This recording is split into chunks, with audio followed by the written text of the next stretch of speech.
어려운 경제를 시원하게 씹어드립니다. 최경영의 오도독.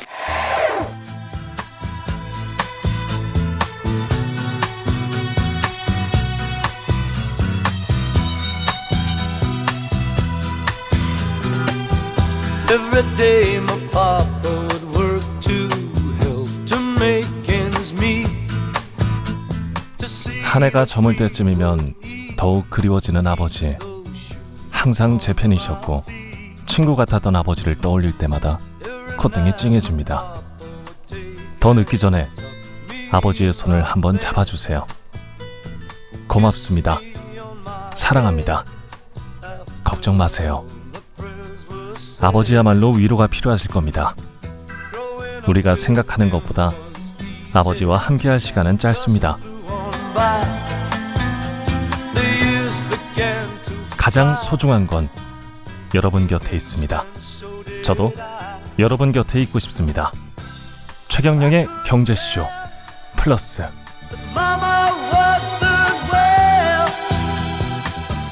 안녕하십니까. 저는 진실탐사 엔터테이너 최경영입니다. 방금 들으셨던 노래는 여러분이 너무 잘 아시는 폴 랭카의 파파. 저도 갑자기 돌아가신 아버지가 생각나서 좀 울컥했습니다. 주말에는 재미도 지식도 인기도 플러스 웃음까지 막 플러스가 돼야 되는데 노래가 이렇게 시작해서 약간 좀 멜랑콜리하네요. 옆에 뉴스타파의 한상진 기자가 나와 있는데 뉴스타파 한상진 기자가 오늘 이야기할 것도 오래전에 어떤 사람한테는 좋은 아버지였겠죠. 예. 하지만 사회적으로는 좋은지 나쁜지는 오늘 잘 평가를 해보시고요. 분노의 게이지가 좀 높아지는 그런 이야기일 것 같습니다. 경제쇼에서 이런 이야기 하냐, 뭐 이런 이야기 하실 수도 있겠지만 정의를 바로 세우지 못하고 역사를 바로 세우지 못하면 우리가 뭐 먹고 사는 걸로만 세상을 살 수가 없기 때문에요. 동물이 아니니까, 인간이니까.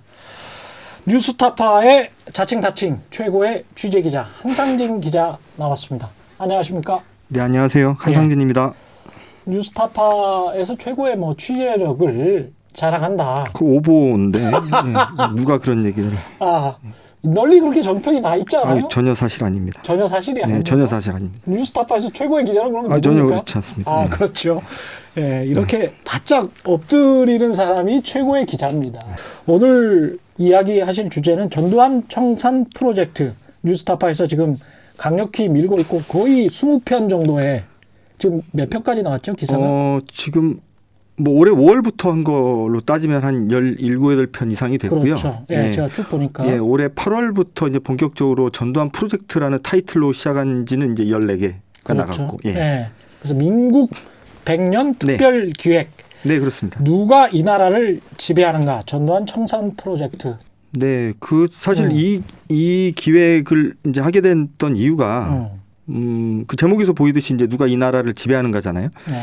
겉으로는 정치 권력, 뭐 사회 권력도 있고 재벌 권력도 있고 다양한 권력들이 있을 텐데 여전히 보이지 않는 곳에서 이제 그 없어지지 않은 잔재들, 뭐 과거에 잘못됐던 잔재 그리고 없어졌어야 될 잔재들이 여전히 남아서 힘을 발휘하고 또 그게 돈과 연결이 되고 권력과 연결이 되고 그런 구조를 청산하자는 의미에서 저희가 이런 기획을 준비를 했고 그래서 누가 이 나라를 지배하는지 좀 알아주셨으면 좋겠다라는 의미에서 예, 저희가 제목을 그렇게 달았습니다.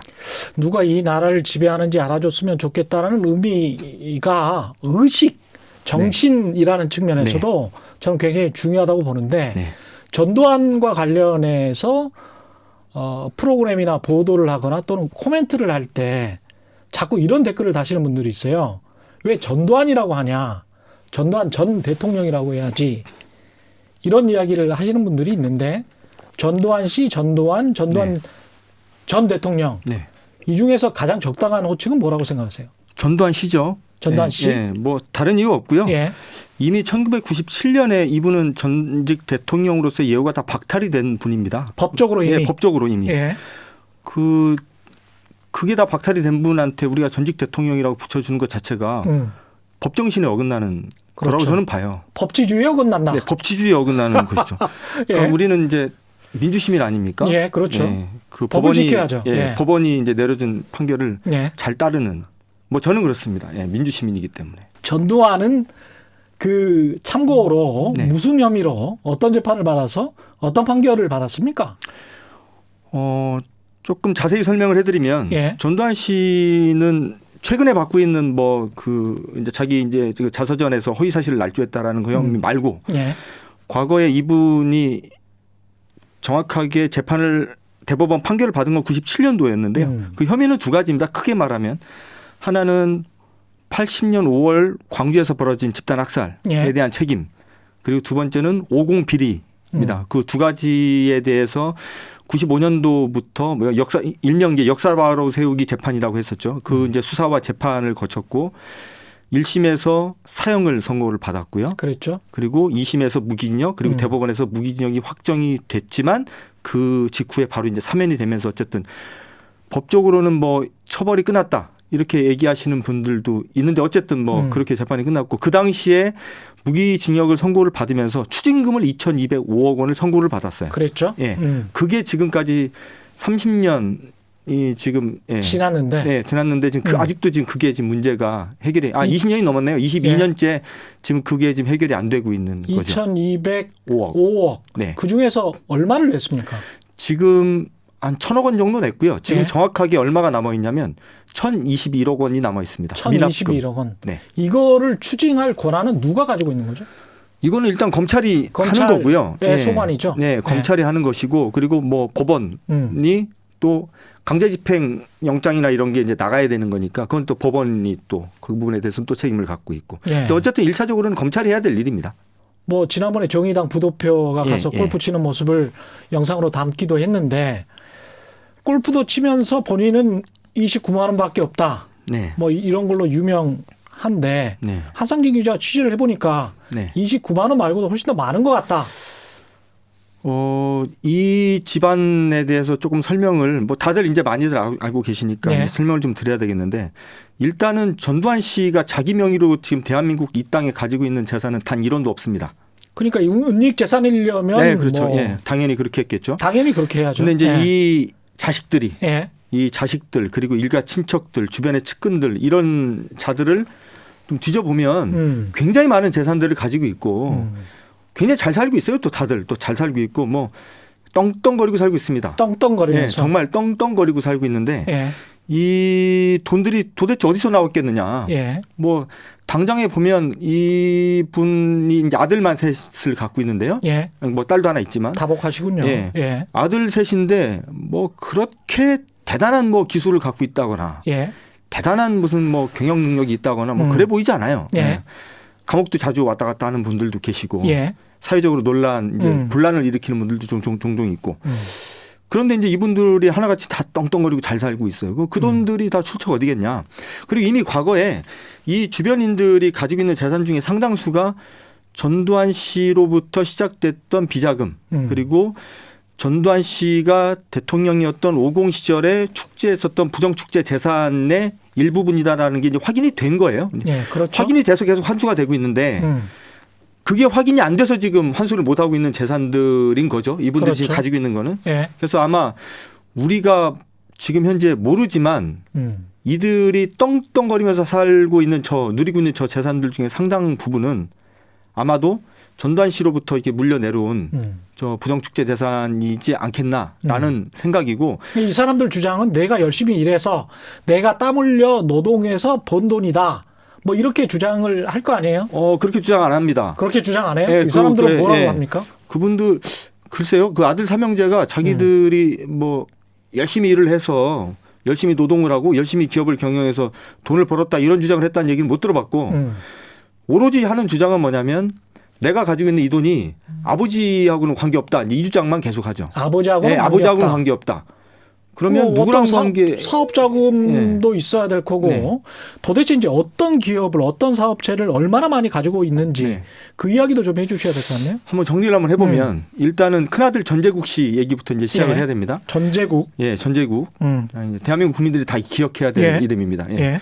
전재국 씨는 2013년에 저희 뉴스타파가 이분이 해외에 조세피난처의 페이퍼 컴퍼니 설립하고 어쩌고저쩌고 뭐 이런 건 이제 저희가 뭐 보도를 한 적이 있죠. 예, 제가 있을 때입니다. 네, 예. 그렇죠. 예. 그 이후에 이제 검찰이 뭐 느닷없이 뭐 수사를 하고 뭐 난리를 쳤습니다. 그리고 이제 여러 언론들이 이제 도와주고 해서 어쨌든 무슨 사회적으로 굉장히 큰 논란이 되기도 했었던 사람이었는데 이분 같은 경우는 1990년대 초반으로 기억이 되는데요. 80년대 후반 초반이 이제 어쨌든 미국에 유학을 하고 있다가 뭐 예. 박사과정 유학을 하고 있다가 갑자기 한국에 들어와서 느닷없이 이제 시공사라는 출판사를 이제 차립니다. 예. 근데 이제 이 시공사라는 회사가 이제 상식적으로 보면 한 번도 돈을 벌어본 적이 없는 사람이에요. 예. 근데 이제 이 사람이 한국에 들어와서 느닷없이 시공사라는 회사를 차리는데 그 시공사가 불과 몇 년 안에 굉장히 비싼 판권의 해외 그 작품들을 판권을 막 사들이기 시작하는 거예요. 근데 그 돈이 뭐 한두 푼이 아니었단 말이에요. 예. 그런 판권들을 막 느닷없이 막 사들이면서 이 시공사라는 회사가 창사 몇 년 안에 대한민국을 대표하는 출판사로 이제 성장을 합니다. 예. 근데 이제 이 시공사라는 회사가 돈을 얼마나 잘 벌었는지는 모르겠지만 이제 시공사를 시작으로 이분이 이제 출판업계, 문화업계에 막 진출을 하기 시작하는데 그러면서 이제 리브로라는 회사를 이제 인수를 하게 됐죠.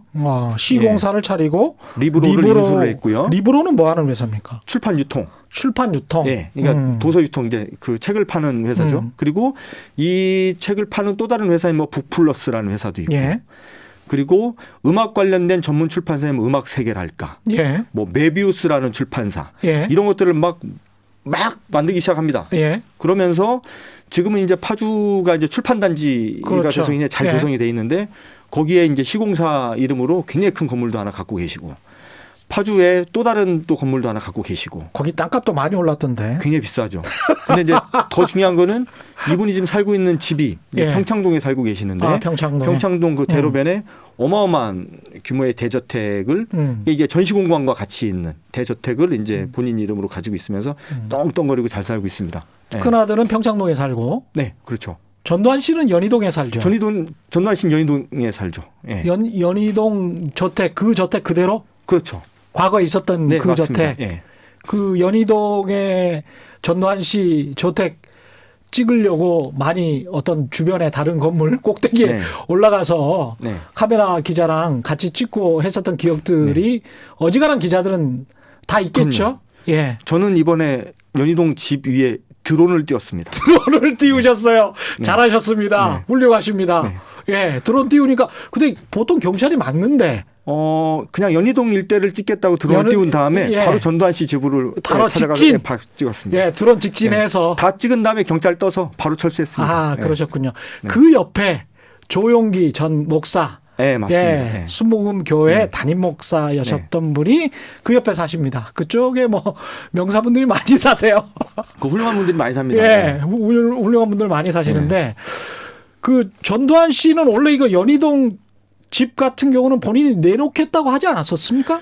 2번 내놓겠다고 했습니다. 예, 지금 정확히 말을 하면 예. 1988년이었는데요. 예. 이제 50 청문회가 있을 때 이제 이분이 이제 백담사로 도망을 가죠. 전두환 씨가 백담사로 도망을 치기 며칠 전에 예. 제가 정확히 기억을 하면 88년 11월 23일인가로 기억이 되는데 자기 연희동 자택에서 이제 기자회견을 합니다. 기자들 다 불러가지고 기자회견을 하면서 그 당시에 이제 뭐라고 얘기를 하냐면 자기가 가지고 있는 재산은 이 연희동 집과 예. 그리고 아들 부부가 살고 있는 별채, 그러니까 본채와 별채, 어쨌든 연희동 집 하나, 예. 그리고 무슨 뭐 콘도 회원권 하나가 있고 무슨 골프장 회원권 하나 있고 이런 거밖에 없는데 이걸 예. 다 내놓겠다. 그러니까 정부에서 알아서 처분해달라라고 얘기하고 이제 백담사로 떠났었던 적이 있고요. 그러니까 자기가 가지고 있는 재산은 연희동 저택이 가장 크고 그렇죠. 그걸 위시해서 콘도까지 다 내놓겠다. 다 내놓겠다고 했어요. 예. 근데 이제 연희동 저택에 여전히 사는 거는 왜 사는 30년 거예요? 넘게 계속 살고 계시죠. 그 다음에 또 내놓겠다고 했어요? 그 다음에 2013년에 그 뉴스타파가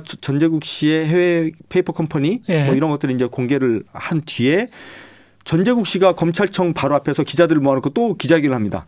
전재국 씨가 예, 전재국 씨가 큰아들이죠. 큰아들이 예, 전재국 씨가 뭐라 그랬냐면 예. 그때 당시에 전두환 씨가 내야 될 추징금이 1,500억 이상이 남아 있었던 걸로 기억이 돼요. 제가. 2,205억 중에서 2,205억 중에서 예. 그 돈을 자기들 일가가 똘똘 모아서 돈을 다 모아서 다 완납하겠다라고 하면서 딱 정확하게 뭐라 그랬냐면 지금 아버님이 살고 계시는 부모님이 살고 계시는 연희동 집도 내놓겠다고 정확하게 말씀을 했어요. 89년도에 내놓겠다고 한 집을 네. 계속 살다가 2013년에 조세피난처의 페이퍼 컴퍼니가 들통이 나니까 그때 또 내놓겠다고 했는데 네. 6년이 지금 지난 거죠. 예, 계속 삽니다. 예, 계속 네. 살고 등기부등본에도 전두환 이름으로 돼 있습니까? 전두환 이름으로는 안 돼 있을 거고. 이순자 씨와 이게 이제 설명을 좀 드리면 이 전두환 씨 연희동 집은 세 덩어리로 구성이 돼 있어요. 세 덩어리로. 본체와 정원과 그렇죠. 별채입니다. 보통 이렇게 돼 있습니다. 네. 예. 네. 왜냐하면 나중에 경매로 넘어가도 그렇죠. 권리 관계가 복잡해서 낙찰을 못 받도록 네. 아주 축급만 받을 수 있도록 정원수를 1억짜리를 심어놔요. 네. 보통 회장들이나 이런 사람들은 정원수를 1억짜리를 심어놓고 정원수 하나에 1억이다 이러면서 뭐 그런 그렇게 하죠. 그 방법 똑같네요. 네, 지금 똑같죠. 보니까. 근데 이제 본체는 이순자 씨 명의고요. 이 정원은 전두환 씨의 비서관 명의. 그리고 별채는 며느리 이제 이모 씨의 명의로 지금 돼 있습니다. 이러면 낙찰 못 받아요. 네. 왜냐하면 집이 경매에 넘어가도 정원수를 향유하지 못하면서 또는 정원을 향유하지 못하면서 내가 그 집의 주인이다 이렇게 말할 수가 없잖아요. 네. 그 뒤숭숭할 거 아니에요 매일. 네, 그렇죠. 그러니까 이거는 또 어떻게 경매를 받아야 되나? 다른 것도 경매를 받아야 돼. 집만 경매 받을 수 없는 거예요. 이런 식으로 20년, 30년 동안 재벌 회장들이 해먹었던 그 수법을 그대로 지금 아직까지도 사용하고 있는 거네요. 그렇죠. 뭐 그렇게 봐야 되는 거고 사실 이 연희동 집이 지금까지 2번 검찰에 의해서 이제 공매 처분이 됐었어요. 예. 처음 됐던 건 2003년이었는데 왜냐하면 이제 그때 이제 이 연희동 집을 왜 공매 처분을 할 수 있었냐면 지금은 며느리가 가지고 있는 그 별채가 그 당시에는 전두환 명의였거든요. 그러니까 전두환 명의로 돼 있는 집이니까 전두환이 내야 될 추징금을 뺏겠다, 이제 받아내겠다 해서 이제 그거를 처분했는데 공매로 나온 물건을 누가 낙찰을 받아갔느냐면 전두환 씨의 처남, 그러니까 이순자 씨의 동생인 이창석이라는 자가 받아갑니다. 예, 오랜만에 들어보는 이창석. 반가운 이름이잖아요. 예, 반가운 이름. 반가. 이창석 씨가 이걸 받아갔는데 이창석 씨가 받아간 직후에 바로 전두환 씨의 며느리인 이모 씨한테 매매를 해서 이제 넘겨줍니다. 그리고 나서 이제 지금 이 상태거든요. 그리고 그 작년인가요? 뭐 그 이 집을 다시 이제 공매 처분을 또 했습니다. 왜냐하면 2013년에 이미 전재국 씨가 자기들 재산 다 내놓겠다고 약속을 했기 때문에 그런 이제 절차를 밟은 거예요. 근데 그거를 했는데 몇 번 유찰이 돼요. 이제 너무 비싼 집이고 너무 덩어리가 크고 너무 세간에 이제 이목이 집중이 돼 있는 집이니까 누구도 잘 달라들라고 안 하죠. 그래서 굉장히 비쌌던 집이 뭐 불과 50m에 낙찰이 됩니다. 4번 유찰이 됐던 걸로 기억이 되는데. 근데 낙찰이 이제 됐어요. 그러면 이제 집을 비워주고 낙찰받은 사람이 갖고 가야 되잖아요. 안 나가고 버티면서 이제 소송을 하기 시작합니다. 그렇죠. 이제 전두환 씨 이제 일가가 이유는 뭐냐? 두 가지인데 첫 번째는 이제 노인 인권을 탄압하고 있다라는 주장이에요. 이 추운 엄동선언에 어디를 나가란 말이냐? 그렇죠. 그게 이제 작년 말 상황. 백담사도 가셨던 분이. 네, 그러니까요. 작년이 좀 춥긴 추웠습니다. 어쨌든 그런 이유로 이제 버티고 있으면서 이제 소송을 냈는데 소송 낸 이유는 뭐냐면. 이미 2003년에 한번 공매 처분해서 니들이 가지고 갔었던 집이다. 근데 이거를 또 뺏는 거는 위헌이다라고 해서 이제 헌법 소원을 지금 내놓은 상태고요. 그리고 두 번째는 내가 내놓겠다고 했지만 그때 내놓겠다고 할 때 약속이 뭐였냐면 내가 죽을 때까지 살다가 죽으면 내놓겠다라는 거였다라는 주장이에요, 지금. 89년도의 약속이 아니 또는 2013년도의 약속이 내가 죽을 때까지 이 집에 살다가 그 다음에 가져가든지 말든지 해라. 근데 여기에 대해서 이제 검찰과 전두환 씨 측의 입장이 좀 다른데 검찰은 아니 니들이 그때 다 내놓겠다고 해서 우리가 공매 처분을 하는 거다. 그러니까 오히려 검찰은 2013년에 니들이 내놓겠다고 했는데 우리가 2018년까지 5년이나 기다려줬다. 그렇지. 기다려줬는데 니들이 안 내놔서 우리가 어쩔 수 없이 공매 처분에 들어간 거다라고 주장을 하는 것이고 전재국 쪽은 그게 아니고 내가 내놓겠다고 했다. 가져가라. 대신 우리 부모님이 이제 그 나이가 많으시니 이분들이 살아있을 동안은 이 집에서 살게 하고 돌아가시면 가져가라 라고 나는 분명히 뜻을 밝혔다. 근데 검찰은 뭐 나는 그런 말 들은 적 없다. 이제 이런 상황입니다. 전두환 씨 측은 변호사도 참 좋은 분들 많이 쓸 겁니다. 그렇겠죠. 아주 훌륭한 법무법인을 거느리고 있는 것 같습니다. 이 전두환 일가가 아까 지금 뭐 이제 출판사 이런 이야기는 좀 알려진 이야기고 또 다른 무슨 사업체도 가지고 있습니까? 이걸 좀 뉴스타파가 발견한 거죠. 네, 그렇죠. 저희가 지난 8월에 이제 저희가 전두환 씨 일가가 느닷없이 프랜차이즈 고깃집을 차렸다라는 걸 이제 저희가 확인을 한 거죠. 네. 프랜차이즈 고깃집. 네, 그렇습니다. 돼지고기, 소고기. 돼지고기, 소고기 다 있습니다. 제가 두 번을 가서 먹어봤는데 맛있어요? 맛은 그냥 그렇습니다. 맛은 근데 별로. 중요한 거는 무한 리필입니다. 무한 리필. 네, 무한 리필이고 좀 싸네. 아니 근데 인테리어가 좋았어요. 인테리어가 좋아요. 제가 이제 일산에 있는 이제 본점에 가가지고 이제 고기를 구워봤는데 고깃집 이 일반 이제 뭐 무한 리필 고깃집이라고 하기에는 조금 퀄리티가 있는 인테리어와 디자인. 왜 고깃집을 했을까? 제가 묻고 싶어요. 느닷없이. 그러니까 원래 이 전두환 씨 일가는 주로 이제 하던 사업들이 뭐냐면 문화 출판. 그렇죠. 좀 고상한 거. 네. 뭐 예를 들어서 뭐 제일 고급졌던 게 뭐였냐면 이제 그 플로리스트 양성기관 이런 것도 한 적이 있어요. 그 무슨 농원 같은 거 하나 가지고 있잖아요. 이 허브빌리지를 갖고 있어요. 연천에 허브빌리지 갖고 있었고 전재국 씨의 부인인 이제 정모 씨가 플로리스트 양성기관을 하나 차려가지고 지금도 운영을 하고 있습니다. 꽤 고급지잖아요. 그거 말고는 이제 출판사 주로 했고 둘째인 전재용 씨 같은 경우는 이제 돈 장사 많이 했고요. 금융기관 가지고 이제 뭐 땡땡 에셋 뭐 이런 거 만들어가지고 이제 운영했었고 뭐 이창석이 같은 이제 천안도 이제 비슷한 뭐 부동산 개발 사업 이런 거 부동산 했었어요. 맞습니다. 이창석 씨 부동산 했었어요. 근데 이제 처음으로 이제 이 음식점업에 처음으로 이제 진출한 거죠. 이제 저도 사실은 깜짝 놀랐습니다. 처음에 회사 이름이 실버밸리라는 회사인데 실버밸리 이름이 좀 멋있어서 나중에 보니까 무한리필 고깃집이어서 저도 깜짝 놀랐습니다. 이런 고깃집을 몇 개 가지고 있어요? 이자들이 죄송합니다. 이분들이 뭐 자나 뭐 사람이나 뭐 다 비슷한 이야기죠. 이분들이 이제 2016년에 이제 법인을 차리고 이제 사람 자자 아니겠습니까? 그런가요? 그러니까 이자들이 2016년에 이제 법인을 처음 차리고 이제 사업을 시작했는데 한꺼번에 4개 점을 동시에 이제 오픈을 했어요. 어디에 냈냐면 일산의 본점, 그리고 서울 은평구에 하나, 의정부에 하나, 전주에 하나, 전북 전주 이렇게 4개를 차렸는데 그 중에서 지금은 일산에 있는 탄현점 본점과 전주점이 성업 중이고 나머지 2개는 망했습니다. 망했어요. 이걸 뭐 축하해야 될 일인지 맛이 좀 떨어져서. 맛이 좀 이렇게 특히 소고기에서 냄새가 좀 별로 좋지는 않구나. 근데 이제 이런 사업을 이게 지금 누구 명의로 이거는 돼 있는 거죠? 이게 이제 그게 재밌는데 저희가 이 실버밸리라는 회사를 발견하게 된 경위가 어떻게 되냐면 제가 가끔 이제 습관적으로 심심하면 전두환 씨 일가가 가지고 있는 부동산과 기업 부동산 등기부 등본을 제가 한번 떼보는 습관이 좀 있어요. 제가 참 희한한 습관입니다. 1년에 한 번씩 떼보는데 올 초에 한번 뗐는데 느닷없이 전재국 씨가 가지고 있는 파주에 있는 부동산 건물이 농협에서 돈을 몇십억을 빌린 게 등장을 하는데 이 돈으로 뭐 했지? 근데 이제 거기에 보니까 전재국 씨가 분명히 빌려갔는데요.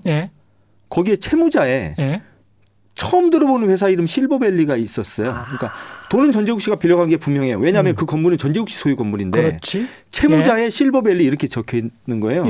실버밸리는 제가 들어본 적이 없는 회사여서 이게 뭐지 하고서 이제 실버밸리는 이제 추적을 좀 해봤죠. 그래서 이제 이 회사의 등기부 등본을 떼보니까 뭐 그 몇 년 전에 이제 설립이 됐는데 갑자기 2016년에 음식점업, 프랜차이즈업 이런 걸 이제 업종에 넣어서 이제 사업을 하고 있다는 걸 확인을 할 수 있었고. 그러니까 전재국 씨 건물에 돈을 수십억을 대출받은 채무자가 실버밸리라는 회사인데. 그렇죠. 이게 전재국 씨 회사가 아니면 대출을 그렇게 받을 수가 없는 거 아니에요? 받을 수가 없는 거죠. 자기가 관계돼 있는 회사가 아니면 그렇죠. 그러니까 상식적으로 실버밸리가 전재국 씨 소유가 아니면 전재국 씨가 이제 사기를 치는 거 아닙니까? 뜬금없는 회사를 갖다 놓고. 그러니까 이거는 전두환 씨한테 앙심이 있으면 왜 이렇게 클릭을 해서 이렇게 봅니까? 이게 그러니까 이제 이게 좀 이상한 버릇인 것 같아요. 봄 되고 그러면 이제 좀 심심하고 이제 봄 돼서 꽃피고 그러면 이제 이 전두환 씨 일가가 이제 그 문화 이제 컨텐츠 뭐 연천 허브빌리지 이런 걸 많이 했기 때문에 봄 되고 그러면 가끔 생각이 나고 그러잖아요. 그럼 한번 떼보는 거죠. 재밌잖아요. 이렇게 떼보는 거. 이게 재밌습니까? 네. 야 정말 탐사 기자들 이상해요, 그죠? 근데 재밌는 게 뗄 때마다 뭘 하고 있어요, 항상. 새로운 걸 뭘 항상 합니다. 그러니까 참 기대도 되고. 이 사람들은 늘 계획이 있습니다. 예, 뭘 계속 계획이 합니다, 이게. 있구나. 예, 예. 이 사람들은 예. 전재국 씨는 또 아들이니까 또 계획이 있었겠죠. 그렇죠. 굉장히 부지런합니다. 그리고 예. 부지런하군요. 부지런합니다. 예. 열심히 또 투자를 하시고 다른 사업체는 또 있습니까? 지금 그거 말고도 이 사람들 예. 하는 사업이 많습니다. 많아요? 네, 많은데 예. 그 전에 제가 이제 좀 실버밸리 설명을 좀 드리면 예. 실버밸리 이제 회사의 등기부등본을 제가 떼봤어요. 예. 떼봤는데 이 회사를 운영하는 대표이사, 이사, 감사들이 있을 거 아닙니까? 예. 근데 전두환 씨 일가는 아무도 없었습니다. 이름에. 그래요? 근데 전두환 씨 일가가 전혀 없는 회사가 전두환 씨, 그러니까 전재국 씨가 빌려간 돈의 채무자로 이제 들어와 있다는 게 이상하잖아요. 어떻게 통제하고. 그렇죠. 예. 그래서 이제 이 회사의 현직 이사 감사 뭐 이렇게 맡고 있는 사람들이 도대체 뭐 하는 사람들인지를 한번 확인을 해보니까 그러니까 전직 이사 감사가 3명이었고 현직 이사 감사가 3명이에요. 그러니까 네. 총 6명인데 6명에 대해서 이제 추적을 해보니 예. 6명이 전부 다 지난 수십 년 동안 전두환 씨 일가가 하는 사업에 곳곳에서 이름이 등장했었던 바로 그 자들이었어요. 전부 다 바지구나. 전부 다 봐진 거죠. 정확히 말하자면. 근데 네. 이제 더 열받는 건 예. 열받는다기보다도 이제 제가 더 이게 열받을 이유는 없죠. 열받을 이유는 없죠. 본인이 예. 열받을 이유는 없지. 그렇죠. 뭐내 돈도 아니고. 듣는 청취자들이 지금 열 받고 있겠죠. 그렇죠. 예. 고기가 맛이 네. 없어 열이 받고. 네. 가서 취재비로 먹었는데 그것도 시민들이 낸 돈으로 그 제작 그렇죠. 취재를 하려고 가서 굉장히 중요합니다. 예. 저희한테는. 근데 그게 맛이 없으면 그거 열 받는 일입니다 또. 그 맛없는 고기를 진짜 많이 먹었습니다. 예. 근데 어쨌든 일단 취재를 위해서 그랬던 거니까요. 예. 근데 이제 이 회사의 대표이사 이런 애들이 이제 전부 다 전두환, 전재국 씨가 하는 사업에 명의를 계속 빌려줬던 사람이라는 게 확인이 됐고 그러면 그다음 궁금한 건 지분 관계가 궁금하잖아요. 그렇죠. 이 회사를 차렸던 자본금을 누가 댔느냐 이게 중요한 거지 않습니까? 이제 운영 자금은 은행에서 빌린 거에 확인이 됐으니까요. 자, 이 자본금만 확인이 되면 이 회사와 전재국 씨의 관계가 확인이 될 텐데 예. 이거를 이거를 확인하는데 이제 몇 달이 좀 걸렸고 최종적으로 확인을 해보니까 전재국 씨가 20%, 전재국 씨의 큰 딸, 이제 큰 딸, 전수연 씨가 40%. 그러면 이제 그 손녀네요. 전두환 씨의 손녀. 그리고 전재국 씨의 장남 예. 전우석 씨가 40%. 손녀는 몇 살입니까? 손녀가 올해 한국 나이로 33살인 걸로 제가 알고 있고요. 결혼을 했나요? 결혼을 했죠. 결혼을 몇 년 했어요? 전에 이 예. 사람의 결혼식에 우리나라 상당히 많은 연예인들이 참석했다고 기사도 된 바가 있습니다. 전수연 씨. 예. 뭐 어쨌든 결과적으로 이 회사의 지분 100%를 전재국 씨와 아들, 딸이 다 갖고 있는 거죠. 가족 기업입니다. 가족 기업이네. 네. 예. 근데 이제 경영진에는 이름이 근데 아무도 사실은 이렇게 비상장된 그 일반 사업체 등기부등본에는 주주 명부가 안 나오잖아요. 없죠. 이건 정말 엄청난 노하우입니다. 그죠? 영업 비밀이라 이거는 진짜 영업 비밀이에요. 네. 탐사보도 기자를 좀 해보신 분들이나 취재에 좀 해봤다, 내가 좀 해봤다라고 하는 분들은 이게 얼마나 힘든 일인지 알 텐데 결국은 손녀한테 상속까지 해줬다는 이야기네.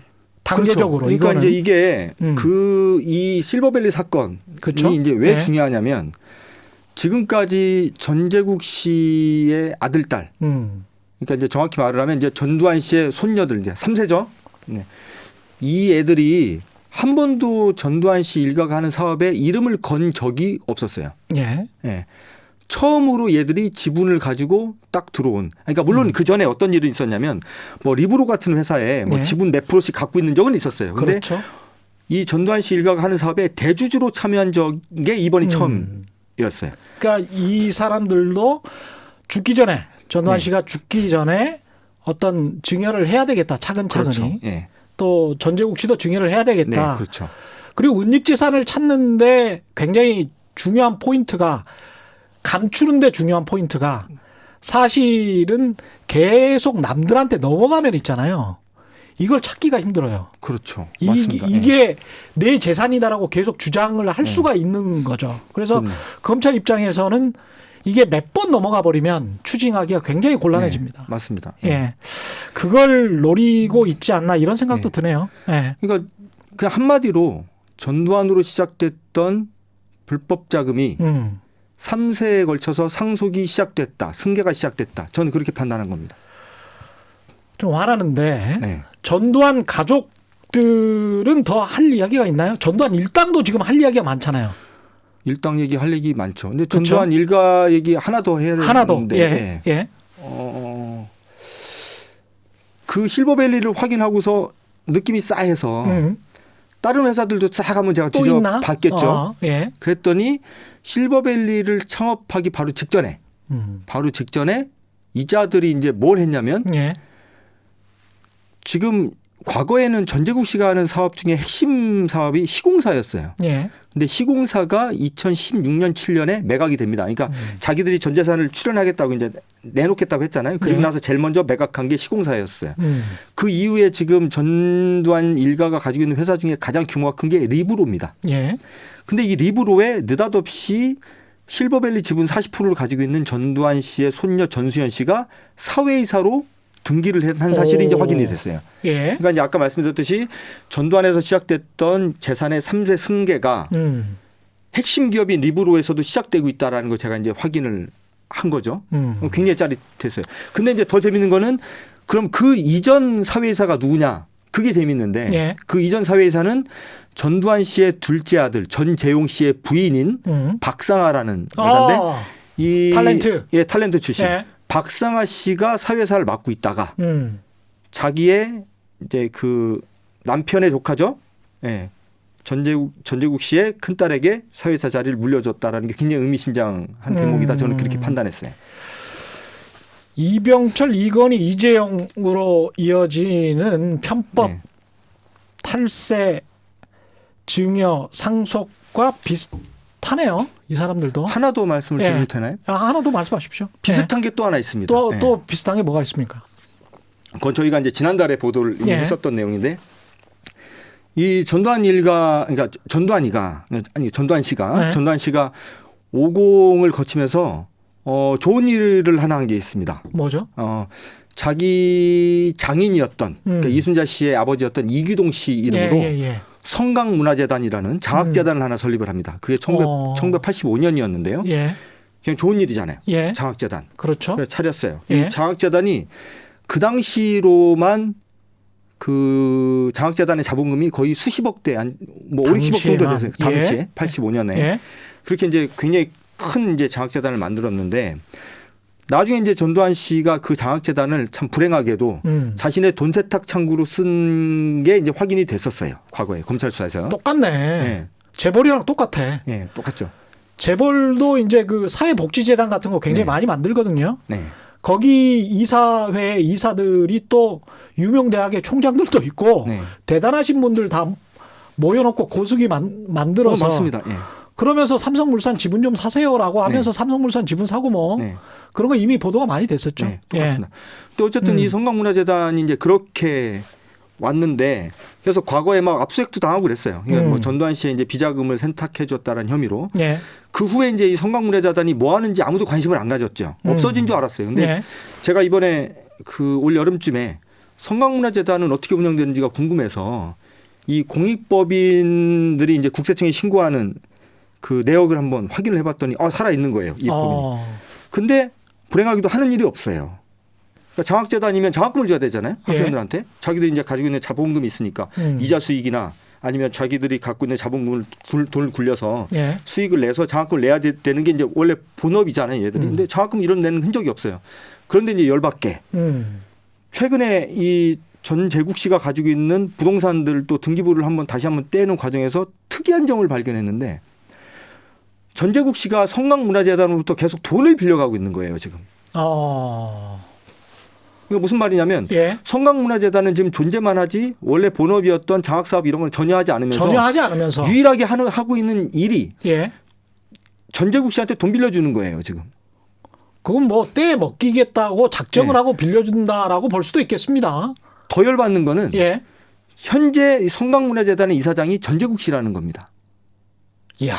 자, 정리해드리면 예. 85년도에 차릴 때는 장인이었던 이규동 씨가 이사장을 맡아서 창업을 했어요. 그 설립을. 50억, 60억의 85년도의 돈은 네. 누구 돈이었습니까?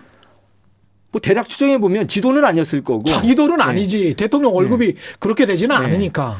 97년도에 예. 대법원 판결문에 보면 어떤 내용이 있냐면 예. 전두환이가 예. 자기 집권 7년 동안 예. 대기업으로부터 뜯은 그러니까 뇌물 쪽으로 뜯은 돈만 9,900 몇십억이에요. 9천억? 네, 9천억. 당시에 9천억. 그 당시 9천억. 1조네요. 1조죠. 1조. 거의 1조. 지금 한 10조 그러면 되겠는데. 그 중에서 예. 부스러기만 재단으로 넘어갔어도 예? 몇십억은 금방 되겠죠. 근데 어쨌든 지금 우리가 다 못 찾아낸 거예요, 사실은. 못 찾아냈죠. 이기동 씨가 85년에 차렸던 그 장학재단이 그 다음에 이사장을 누가 맡았냐면 이창석 씨가 맡았고 이창석 씨가 2010 몇 년인가에 자기 조카인 전재국 씨한테 이사장을 물려줘요. 예. 그래서 이 재단의 이사장은 전재국 씨인데 이 재단은 지금 하는 일이 유일하게 하는 일이 자기네 이사장인 전재국 씨의 사업 자금을 대주는 것밖에 없다. 아. 네. 뭐 이쯤 되면 뭐 3세 승계는 뭐 말할 것도 없고 그렇죠. 이 전두환 씨로부터 시작됐던 이 잘못된 재산, 이 돈이 어딘가로 흘러가고 있는 게 이제 그림이 큰 그림이 좀 보여지더라고요. 확실히 보여지네요. 네. 전두환 씨는 이렇게 이제 다복하게 유복하게 잘 그 일가가 가족들이 다 잘 살고 계시고 전두환 씨랑 같이 쿠데타를 일으켰던 네. 정호영 씨랄지 네. 정호영 씨도 저도 한번 전화를 드린 적이 있는데 네. 취재 때문에 그 사모님이 받으시더만요. 아. 그 정호영 씨는 잘 계십니까? 어떠십니까? 예, 잘 살고 계십니다. 잘 계시죠? 예. 어떻게 살고 계세요? 그분은? 저희가 예. 제가 저희 이제 제 후배들, 예. 저희 팀원들 전체를 동원해서 올해 1월부터 이제 전두환 씨와 예. 관련된 이제 프로젝트를 이제 시작을 했는데요. 예. 뭐 시작한 이유는 이제 올해가 12, 40년이 되는 해입니다. 12, 12, 예. 40년. 예. 그리고 내년이 이제 5.18 예. 광주학살 40년이 되는 해죠. 예. 그리고 5.18 특별법이 최근에 이제 통과가 돼서 그렇죠. 이제 예. 또 다시 이제 역사 바로 세우기 작업을 해야 되는 이제 그런 상황입니다. 하여튼 뭐 저희가 이제 그렇게 시작을 했는데 저희가 중점되게 했었던 일이 뭐였냐면 올해 초부터 1980년 5월에 광주에서 어떤 일이 벌어졌는지 이런 것도 굉장히 중요하겠지만 결론은 사실은 돈이다. 이자들이 쿠데타를 일으키고 시민들을 학살해서 잡은 정권을 가지고 한 일이라는 게 뭐 치부를 하고 부정부패를 일삼고 자기들 잘 먹고 잘 산 거죠. 네.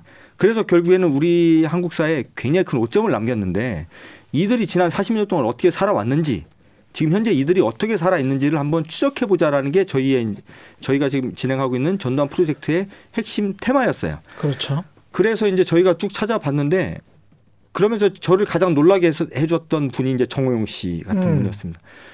정호용 씨가 돈이 많다는 얘기는 제가 뭐 저도 이제 익히 흘러가는 풍문에 저도 이제 들어서 알고 있었는데 제가 생각했던 것보다 훨씬 더 돈이 많고 어느 정도입니까? 뭐 시세를 알 수가 없는데 예. 땅? 저희가 이제 확인할 수 있는 거는 정호용 씨 집에 있는 금고에 들어있는 돈을 우리가 알 수 없잖아요. 그렇죠. 저희가 이제 저희 같은 기자가 그나마 할 수 있는 일이라는 게 이제 부동산인데 그렇죠. 일단 딱 떨어지게 말씀을 드리면 부동산만 최소 500억에서 최대한 1,000억은 되겠다. 부동산만 부동산만 500억에서 예, 1,000억. 부동산만 예. 주로 어디에 땅을 가지고 있습니까? 전국에 다 있습니다. 전국에 다. 제가 이제 설명을 드리면 이거는 이제 제가 지난주까지도 이제 보던 거라 제 머릿속에 정확히 기억이 되는데요. 예. 일단 본인이 지금 살고 있는 곳이 경기도 과천입니다. 경기도 과천. 경기도 과천에 예. 이 가보신 분들은 알겠지만 이 정부 종합청사가 있잖아요. 그죠? 예. 정부 종합청사가 이제 1980년대 초반부터 이제 개발이 됐죠. 그 정부 종합청사 바로 길 건너편 땅.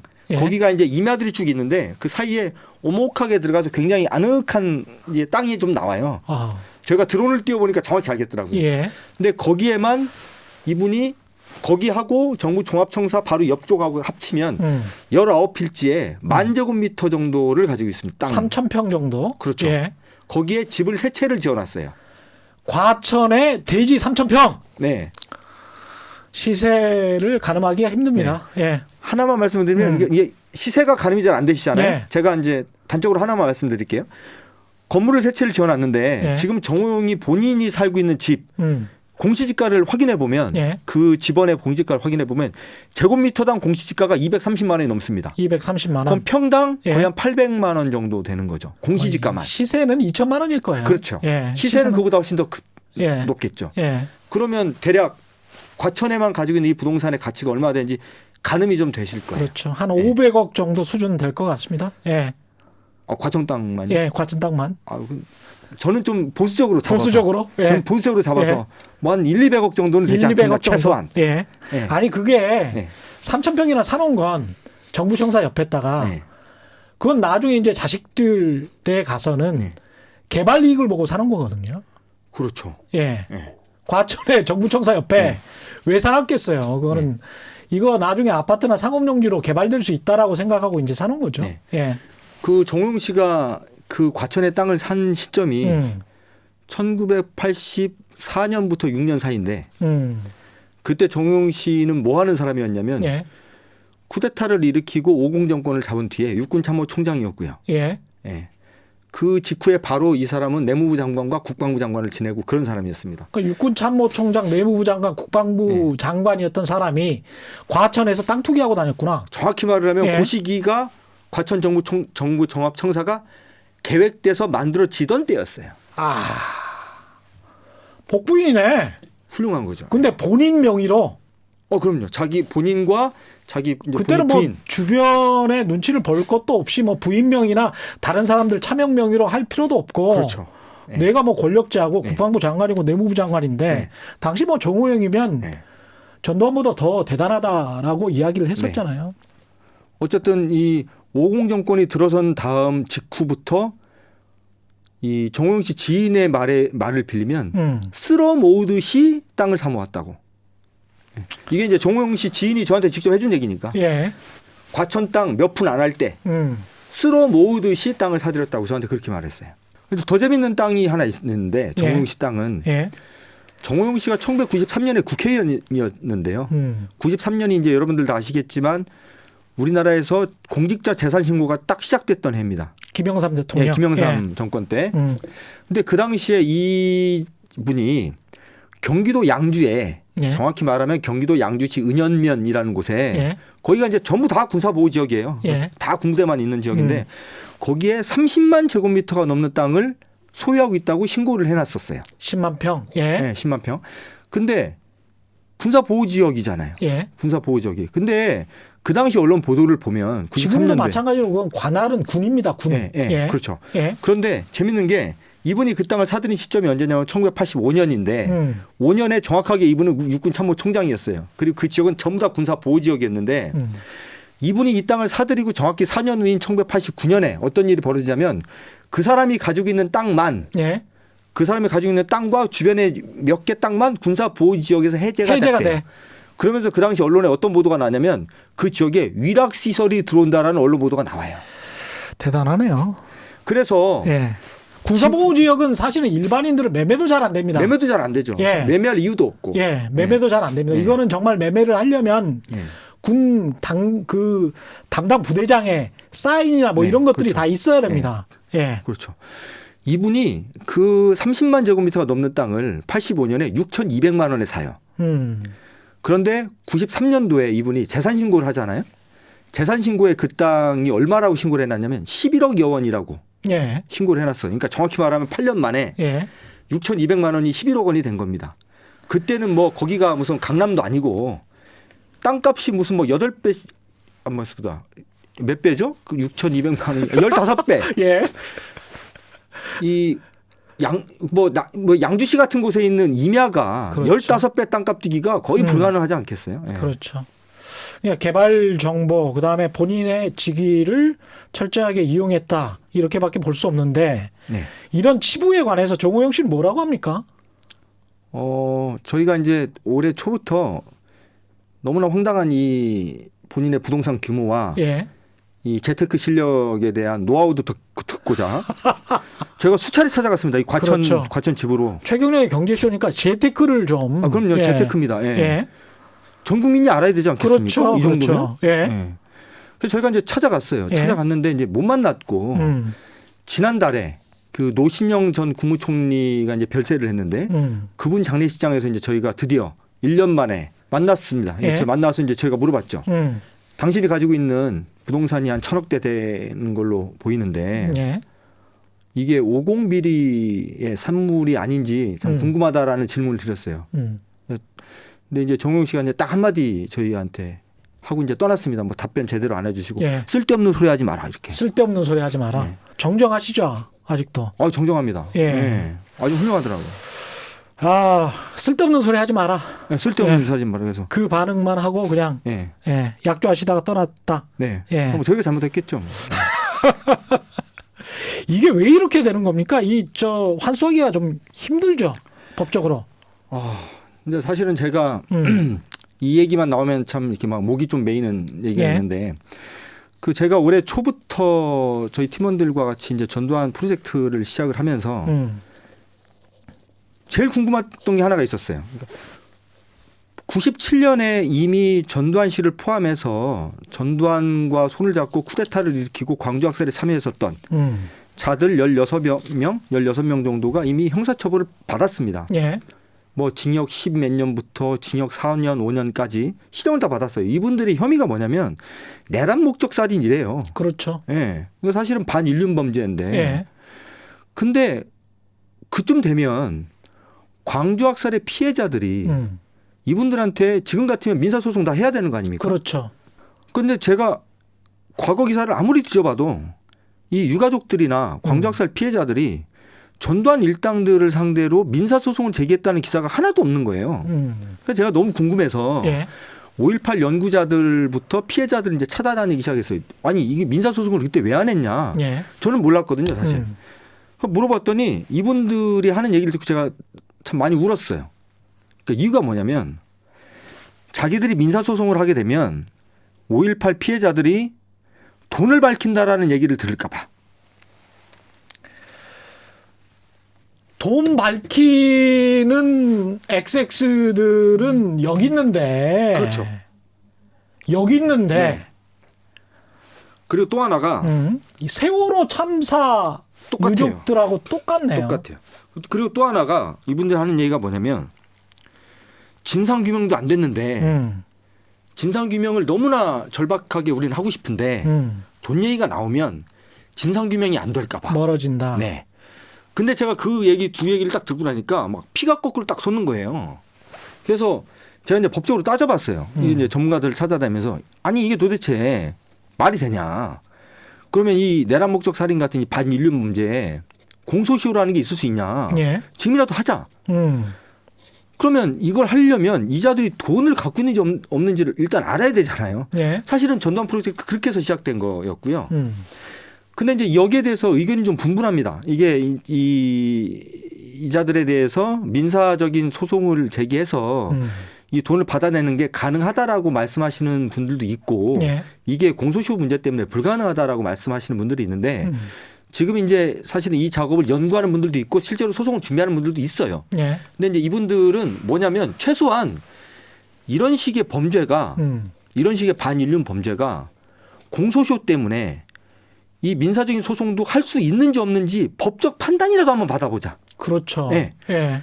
그거라도 해보면 우리 법이 얼마나 허술한지 우리 법이 얼마나 잘못되어 있는지 아니 막말로 그 뭐 유럽에 있는 독일 같은 나라들은 예. 2차 대전 문제에 대해 지금도 소송한다잖아요. 예, 끝까지. 예. 우리는 왜 못하냐. 예? 전범이 아니고 관련해서 네. 무슨 뭐 좋은 기사 써준 네. 기자들까지 또는 네. 돈을 대준 은행가들까지 칠레 피노체트 정권이었나요? 똑같은 군부 독재하다가 쿠데타 해가지고 망명이라도 하지 않습니까? 네. 최소한 정권이 바뀌면 다른 나라로 도망이라도 쳐요. 근데 잘 먹고 잘 살면서 네. 상속 증여를 꾸준히 아직 죽지 않았으니까 상속은 아니고 꾸준히 증여를 하면서 상속에 그렇죠. 대비를 하고 네. 있는 거죠. 부지런하게. 부지런하게. 네. 마지막으로 취재해 보니까 어떻게 해야 될 것 같다. 네. 꼭 하고 싶은 말씀. 저희가 약간 이제 그 다음 주 이제 화요일에 저희가 일단 전두환 프로젝트 시즌 1이 이제 마무리가 되는데 예. 이 얘기부터 말씀을 드리면 좋을 것 같은데 이제 저희가 마지막으로 내고자 준비하고 있는 제목이 뭐냐면 전두환과 언론 부역자들입니다. 좋네요. 네. 근데 이제 이게 왜 중요했냐면 한 번 더 놔주세요. 네. 그 전두환과 언론 부역자들 관련해 가지고 한 번 더 놔주시면 아마 좋을 것 그 방송 같습니다. 보시면 다들 깜짝 놀랐을 텐데. 네. 근데 이제 이 전두환 정권 때 보면 대한민국 국민들이 다 이제 눈과 귀가 멀었죠. 그랬죠. 네, 눈과 예. 귀가 멀었고 심지어는 전두환 정권 때만 눈과 귀가 먼 게 아니고 그 이후에 노태우 정권 때도 마찬가지고. 그렇습니다. 왜 그랬냐면 전두환 정권 때 부역했던 언론인들이 그 이후 정권에도 다 고위 잘 나갔죠. 직기를 맡고 예. 청와대에 들어가고 국회의원 배지를 달고 제가 하나만 딱 기사 내용 중 하나만 말씀을 드리면 예. 전두환 정권 때 국회의원이 되고 전두환 가랭이로 들어가서 국회의원이 되고 청와대에 들어가고 이렇게 해서 잘 먹고 잘 살았던 언론인만 36명입니다. 36명. 네. 예. 이게 적은 숫자가 아니잖아요. 그렇죠? 그렇죠. 예. 이 자들이 그 이후 정권에서도 그 이후에도 계속 이렇게 국민들의 눈과 귀를 가리는 동안 진짜 공소시효도 지나고 뭣도 지나고 다 이렇게 된 거예요. 예. 지금 와서 보면 너무 좀 늦었지만 진짜 늦었는지 안 늦었는지 한번 판단도 받아봐야 되겠지만 별로 늦지도 않았어요. 네. 그 사람들이 여전히 언론계에서 그럼요. 활약을 하고 있고 네. 그 사람들이 언론계에 마치 무슨 네. 어른처럼 네, 맞습니다. 사실 오늘 이 허평 씨 같은 경우 말도 못했는데 지금 시간이 그랬죠. 없어서. 예. 근데 이제 이 중요한 게 지금 많은 사람들이 5.18 문제나 광주학살 문제를 다루는 또 연구하는 많은 분들이 주로 갖고 있는 관심사가 1980년 5월에 헬기 사격이 있었느냐, 집단 발포를 명령했던 책임자가 누구냐 이런 거잖아요. 물론 중요합니다. 굉장히 중요한 문제죠. 역사 바로 세우기 위해서 굉장히 중요한 얘기입니다. 이 얘기가 빠지면 얘기가 안 될 정도로 중요한데 저는 이 얘기 하나 꼭 드리고 싶어요. 과거에 있었던 일에 진실 찾기도 중요하지만 과거에 그런 잘못된 특히 반윤륜 범죄를 저지른 사람들이 만든 재산과 부와 이런 것들을 끝까지 환수해서 제가 이런 표현 써도 되는지 모르겠지만 정말 전두환과 그 일당들을 거지를 만들어야 그래서 저런 식의 나쁜 짓을 하면 국민들에게 저런 나쁜 짓을 저지르면 결국에는 내 후손들이 거지가 되더라. 예. 이걸 정확하게 알려줘야 다시는 우리나라가 이런 불행한 역사를 반복하지 않을 수 있다라는 생각이 듭니다. 그래서 지금 중요한 것 중에 하나는 이들의 재산 찾기 그리고 이들의 재산을 아니 저는 진짜 꿈을 꿔요 가끔. 이자들의 재산을 환수해서 광화문 광장에 5.18 희생자들을 모아놓고 돈 봉투를 하나씩 나눠주면서 그동안 죄송했다고 말을 하는 제 모습을 떠올려요. 해보고 싶어요 진짜. 그런 날이 왔으면 좋겠습니다. 예. 제가 너무 격정적으로 말을 했나요? 예, 격정적이었어요. 죄송합니다. 죄송할 거는 전혀 없고요. 네. 최경영의 경제 쇼 플러스 시간이 다 돼서 여기까지 해야 될 것 같습니다. 함께해 주신 울컥 뉴스타파의 울컥 한상진 기자 감사합니다. 세상에 이익이 따따블로 되는 최경영의 경제 쇼 플러스 여기서 마치겠습니다. 고맙습니다.